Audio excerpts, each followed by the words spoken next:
كل سنة وانتوا طيبين. معاكوا بالعيد فرحانين يا رب. معاكوا طريقة ترمس الحلو اللي مش مر اللي بينجز، عشان مش محتاجين فرهضة.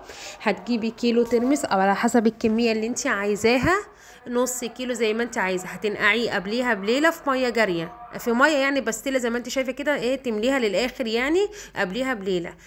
يعني مثلا تعمليه امبارح، انت هتعمليه بكرة بقى، مثلا امبارح تعمليه لبكرة، تنقعيه قبليها بليلة كاملة عشان الحباية تكبر وتشرب ميه ويضاعف الكميه معاكي.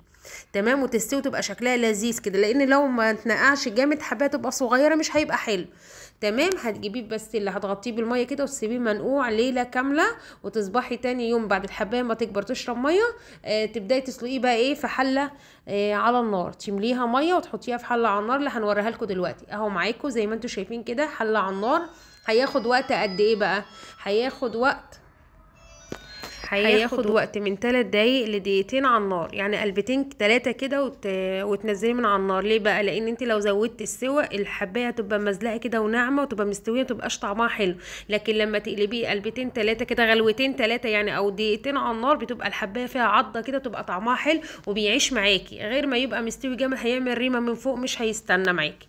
فقلبتين 3 كده، غلوتين 3، وتنزليه عشان تلاقي فيه الطعم يقرش كده، بيبقى طعمه جميل غير ما يبقى مستوي خالص.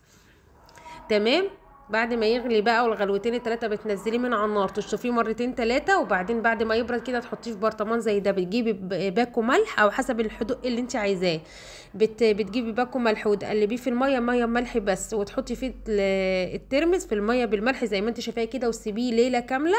تاني يوم بقى بتبداي تطلعي منه وتاكلي منه، يكون شرب الملح بتاعه. طبعا احنا هنا هنجهزه الدقه بتاعته اللي هي ده بعد الشكل النهائي، بعد ما طلعت من البرطمان، اللي هي الدقه بتاعته اللي هي ايه؟ ليمون، كمون، شطه، شويه ميه. طبعا ما بتحطيش ملح ان الترمس بيبقى مملح اصلا، بيبقى شارب من ملحه. يبقى ملح وكمون، معلقه كمون ومعلقه لا اسفه، معلقه كمون ومعلقه شطه وليمونه.